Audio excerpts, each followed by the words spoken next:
করতে পারেন, একটা নেক জিনিসের উপর যদি আমল করতে পারেন, সুন্নাতের উপর যদি আমল করতে পারেন, কিয়ামতের দিন এইটার ওসিলা করে আল্লাহ আপনাকে জান্নাতুল ফিরদাউস নসিব করে দিবে। সবাই পড়ে আমিন। আমিন। কারণ আপনাকে যদি আল্লাহ জান্নাতের মধ্যে দিতে চায়, তাহলে বেশি কিছু আল্লাহর ইবাদত করতে লাগবে না, একটা নেক আমলই আপনার জন্য জান্নাতে যাওয়ার জন্য আল্লাহ যথেষ্ট করে দিবে। সুবহানাল্লাহ বলে। কারণ এই জাহান্নামটা অনেক সুন্দর হবে, জাহান্নামটা অনেক ভয়ানক হবে। জাহান্নাম থেকে যদি বাঁচতে চান তাহলে আল্লাহর ইবাদত করেন বেশি বেশি। দুনিয়াতে আর কতদিন থাকবেন? আমরা সবাই জানি দুনিয়াতে বেশি দিন থাকবো না, 60 থেকে 70 বছর, 100 বছর পর্যন্ত বাঁচবো। এখন তো অনেকের হয়তো 30-40 বছর করে চলে গেছে। যতদিন আছে কমসে কম নামাজের জন্য চেষ্টা করেন ভাইরা। কারণ নামাজ যদি না পড়ে, আপনি অন্য অন্য ইবাদত করছেন, আপনি অনেক ইবাদত করছেন, আপনি নামাজ পড়েন নাই দুনিয়াতে, আপনি রোজা রাখছেন, প্রতি রমজান মাসে রোজা রাখছেন, 30টা করে রোজা রাখছেন, জাকাত দিচ্ছেন, টাকা পয়সা ছিল আপনি জাকাত দিচ্ছেন, আপনি হজ করার আপনার টাকা পয়সা ছিল আপনি হজ করছেন, মানুষকে সদকা করছেন, কলিমা পড়ছেন, মুসলমান হয়েছেন, আপনার এইগুলোর জন্য আপনার উহুদ পাহাড় সমতুল্য আপনার সওয়াব থাকবে, নেকি থাকবে। কিন্তু কিয়ামতের দিন আপনাকে যখন নাকি আপনার আল্লাহ রাব্বুল আলামিন আপনার হিসাব নিবে, আপনি যে দুনিয়াতে রোজা রাখছিলেন উহুদ পাহাড় সমতুল্য আপনার এক সাইডে নেকি থাকবে, আপনি মানুষকে যাকাত দিয়েছিলেন উহুদ পাহাড় সমতুল্য আপনার এক সাইডে নেকি থাকবে, আপনি হজ করেছিলেন উহুদ পাহাড় সমতুল্য আপনার নেকি থাকবে এক সাইডে। কিন্তু আমার ভাই, আপনি নামাজ পড়েন নাই, কিন্তু বিশ্বনবী বলেন ইন্নালিল আউয়ালু মা ইউহাসাবু বিহিল আবদু ইয়াউমাল কিয়ামাতিস সালাহ।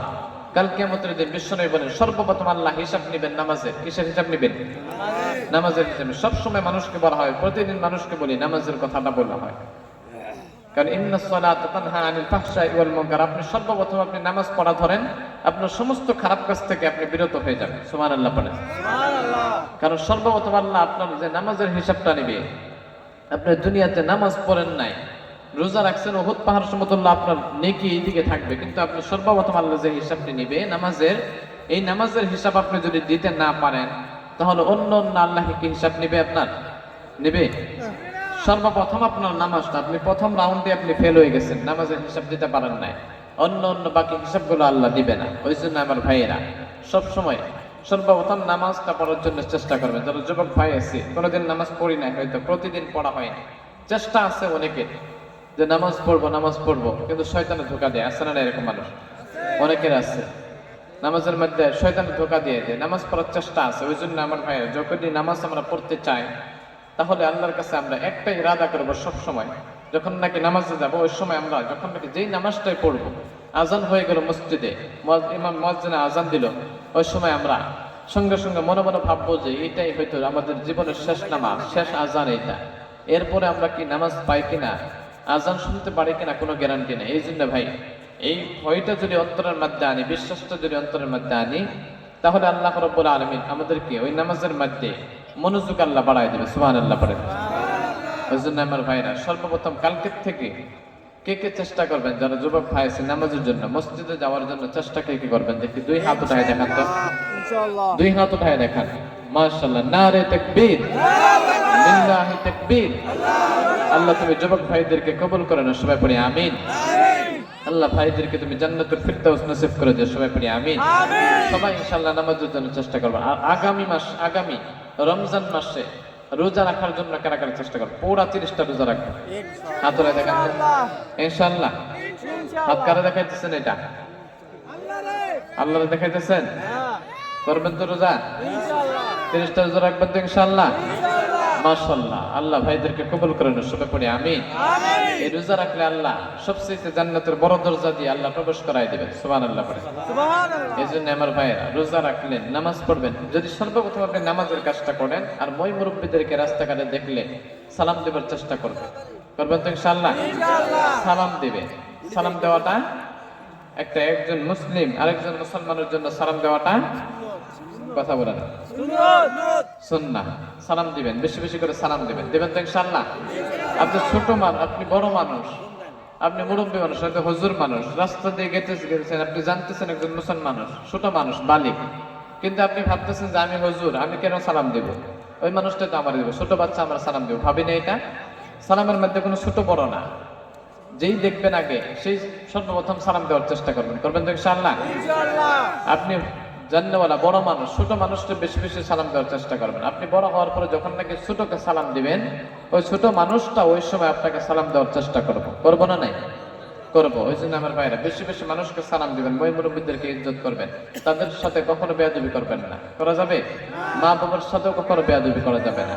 কোনো ভাইরা যদি মা বাবার সাথে যদি বেয়াদবি করছেন, বাবার সাথে মার সাথে যদি কখনো নাফরমানি করছেন, এজন্য আজকে থেকে আল্লাহর কাছে হয়তো তওবা করবেন। এবং মা বাবা যদি দুনিয়াতে জীবিত আছে, মা বাবা দুনিয়াতে এখনো আছে, বাড়িতে আছে, ছোট্টবেলা হয়তো অনেক নাফরমানি করছে, ওই বাবা এবং মা যদি আপনার নাফরমানিকে যদি মাফ না করে দেয়, দোষকে যদি মাফ ক্ষমা করে না দেয়, তাহলে আপনি হয়তো দুনিয়াতে অনেক নেক আমল করার পরে আল্লাহ আপনাকে জান্নাতের মধ্যে দিবে, কিন্তু আপনি মা বাবার নাফরমানি করার জন্য আপনাকে আল্লাহ জাহান্নামের মধ্যে দিবে। নাউজুবিল্লাহ পড়ে।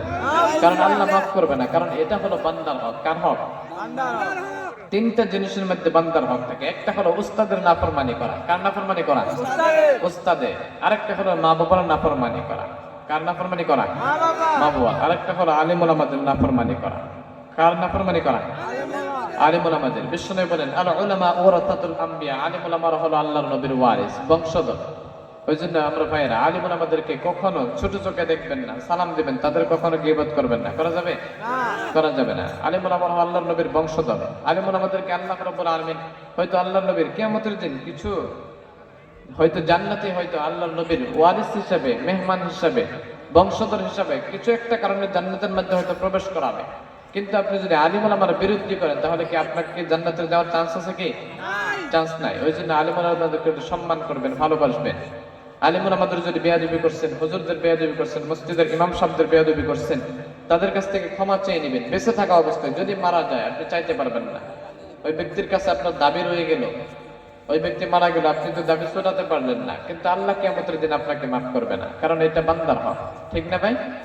ওই জন্য কোনো যুবক ভাইরা যদি ছোট্টবেলা কোনো মানুষের যদি নাফরমানি করে থাকেন, মই মুরব্বিদের, নিজের মা বাবার যদি নাফরমানি করে থাকেন, উস্তাদের যদি নাফরমানি করে থাকেন, তাদেরকে অনুরোধ করে বলছি, হয়তো আজকে না পারেন, কালকে হয়তো আগামীকাল গিয়ে ডাইরেক্ট আপনি বলতে লজ্জা পান, আপনি হয়তো হাসি মুখে হয়তো তাদেরকে বলে তাদের কাছ থেকে ক্ষমা করে নেবেন তো ইনশাআল্লাহ। যদি নাও করে থাকেন তবু নিজের মা বাবার কাছ থেকে কমসে কম নেওয়ার চেষ্টা করবেন তো? কারা কারা দেখি কালকে নিজের মা বাবাকে গিয়ে বলবেন যে আমাকে মাফ করে দিও, যে ছোট্টবেলা অনেক গুণা করছে। এটা হাত উঠায় না, শুধু সত্যি করে বলবেন তো ইনশাআল্লাহ? বলতে পারবেন? সাহস আছে? লজ্জা লাগবে না? লাগবে না? মাশাআল্লাহ। কালকে নিজের মা বাবাকে বলবেন, হাত ধরে হলো বলবেন যে আমাকে মাফ করে দিও, ছোটবেলা অনেক নাফরমানি করছি, কথা অমান্য করছি, মই মুরব্বী আছে তাদের কাছেও বলবেন তো ইনশাআল্লাহ? কারণ কখন মারা যাবেন কোনো গ্যারান্টি নেই ভাই। ওই জন্য ভাই নিজের মা বাবার থেকে দোয়া নিবেন, মই মুরব্বীদেরকে দোয়া নেওয়ার চেষ্টা করবেন। কারণ আলিম উলামাদের যদি নাফরমানি করে থাকেন, আলিম উলামাদের কাছ থেকেও মাফ চেয়ে নিবেন, তাদের কাছ থেকে ক্ষমা করে নিবেন। কারণ এই বান্দা যদি মাফ করে তাহলে আল্লাহ আপনাদেরকে মাফ করে দেবে। সবাই পড়ে আমিন। কারণ পৃথিবীর সবচেয়ে দামি মানুষ ছিল আল্লাহর নবী, বিশ্ব নবী। আল্লাহর নবীর যদি ওয়ারিস হয়, বংশধর হয় আলিম উলামা, তাদেরকে যদি আপনি সম্মান করেন, তাহলে আপনারও সম্মান আল্লাহ এমনি বাড়ায় দিবে। সুবহানাল্লাহ বলেন। সুবহানাল্লাহ। কারণ আপনি যদি বিশ্ব নবীর কোনো মানুষ যদি কোনো আলিম উলামাদেরকে যদি দেখতে যায়, কোনো আলিম উলামার মজলিসের মধ্যে হয়তো কোনো আলিম উলামাদেরকে যদি দেখতে যায়, কোনো আলিমকে যদি দেখতে যায়, তাহলে বিশ্ব নবী বলেন ওই মানুষ কোনো আলিমকে দেখতে আসলো না, আলিম উলামাদেরকে দেখতে আসলো না, সে বান্দা যেন সরাসরি আমাকে দেখতে আসলো। বলেন সুবহানাল্লাহ। কোন মানুষ যদি কোনো আলিম উলামাদেরকে দেখতে যায়, তাহলে বিশ্বনবী বলেন সেই বান্দা কোনো আলিমকে দেখতে আসলো না, সরাসরি আমাকে দেখতে আসলো। ওই জন্য আমার ভাইয়েরা সবসময় আলিম উলামাদেরকে দেখতে যাবেন, মহব্বত করবেন, আলিম উলামাদের মজলিসের মধ্যে বসবেন। বিশ্বনবী বলেন কোন মানুষ যদি আলিম উলামাদের মজলিসের মধ্যে গিয়ে যদি বসে, আলিম উলামাদের হয়তো যে মাহফিল গুলো হয়, ওয়াজ গুলো হয়, ওর মধ্যে গিয়ে যদি কোনো মানুষ বসে, তাহলে সে বান্দা যেন কোনো আলিম উলামাদের মজলিসের মধ্যে বসলো না, আসলো না, ওই বান্দা যেন সরাসরি আমার মজলিসের মধ্যে আসলো এবং ওই বান্দা আমার মজলিসের মধ্যে বসলো। সুবহানাল্লাহ পড়েন। এবং কোন বান্দা যদি কোনো আলিম উলামার সাথে যদি দুনিয়াতে বসে, বিশ্বনবীর সাথে যদি দুনিয়াতে বসে, তাহলে কিয়ামতের দিন রব্বুল আলামিন জান্নাতের মধ্যে ওই ব্যক্তিকে আল্লাহর নবীর সাথে বসাইবে। পড়েন সুবহানাল্লাহ। ওই জন্য সবসময় আলিম উলামাদেরকে ইজ্জত করবেন, আলিম উলামাদেরকে সম্মান করবেন। ওই জন্য হয়তো নিজের সন্তানকে, কোনো বাবাকে হয়তো কোনো সন্তানকে হয়তো আপনি আলিম বানাতে পারেন নাই, হয়তো সন্তান নাই আলিম বানাতে পারেন নাই, কমসে কম যে আলিম উলামা আছে তাদেরকে সম্মান করবেন। কমসে কম নিজের ছোট্ট ছোট্ট সন্তান আছে তাদেরকে মক্তবের মধ্যে পাঠাইবেন শিক্ষা গ্রহণ করার জন্য। নিজের সন্তানকে প্রতিদিন আপনি মসজিদের মধ্যে পাঠাইবেন, প্রতিদিন আপনি যখন নাকি পাঠাইবেন প্রতিদিন বলতে বলতে একদিন ওই সন্তান আপনার 5 ওয়াক্ত নামাজি হয়ে যাবে, যাবে না? 5 ওয়াক্ত নামাজি হয়ে যাবে। ওই জন্য প্রতিদিন সন্তানদেরকে মহল্লার মধ্যে মক্তবের মধ্যে পাঠাইবেন। মক্তব আছে এখানে? সুবাহ মক্তব নাই? কি কথা কয়? তাহলে পুরাপুরি কই পড়াশোনা করে? পড়াশোনা কই করে? কিছুই নাই। কি বলে তাহলে মক্তব বানান না কেন? এত মানুষ এখানে, তাহলে ছোট পোলাপান গুলো কোথায় পড়াশোনা করে? শুধু স্কুলে যায় না, মক্তবে যায় না, সবাই পড়ে না, ইংলিশ মিডিয়াম না, ওইখানে আলিফ বাতা পড়ায়। ওই জন্য তো পোলাপান এখনো পর্যন্ত প্রোগ্রামের মধ্যে আসছে না, যিনি জলসা নিচে বসছে না, কারণ ওদের অন্তরের মধ্যে তো এগুলো আল্লাহর কোনো ভয় নেই। এটা আচরিত কথা। আপনারা বানান না কেন? মাদ্রাসা আছে অনেক দূরে, এখানে একটা দাঁড় বানায় দেন, এটা ব্যবস্থা করেন, এখানে বানাবেন ইনশাআল্লাহ। মাশাআল্লাহ বানান। আপনারা হয়তো পড়েন নাই, বয়স হয়ে গেছে, কমসে কম সন্তানদেরকে ব্যবস্থা করে দেন। কারণ অনেক বাবার আশা আছে যে আমার সন্তান যদি আমার জানাজার নামাজটা পড়ায়, আশা আছে না নাই? আছে, কিন্তু তাহলে মক্তবই নাই, এই লাইনে পড়ান নাই, তাহলে কি করে আশা করবেন? এইগুলো করার চাইতে আগামী থেকে কমসে কম আগামীকালকে থেকে শুরু করে দেন। মক্তব কেমন করে বানাইতে পারেন এই জিনিস শিক্ষাটা দিতে পারেন আমার ভাইয়ের, দিবেন ইনশাআল্লাহ। আপনাকে তো পাকা ঘর বানাতে লাগবে না, আপনি একটা বাসার ঘর বানায় আপনি একটা মক্তব শুরু করে দেন না।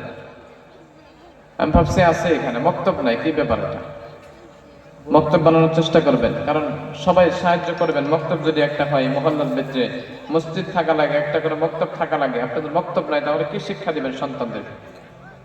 সন্তান বড় হওয়ার পরে কি মা বাবার কথা শুনবে? কোনো অন্তরের মধ্যে কোনো ভয় থাকবে না, দিনই কোনো শিক্ষা থাকবে না। ওই জন্য তো মানুষ নামাজ পড়তে চায় না। তাহলে কি দিয়ে নামাজ পড়ে পোলাপান না? নামাজ কি দিয়ে পড়ে তাহলে? সরাই দিয়ে নামাজ পড়ে, দেখছেন? এইগুলো দিয়ে পড়া লাগবে, যদি মক্তব না বানান এইগুলো দিয়ে পড়া লাগবে।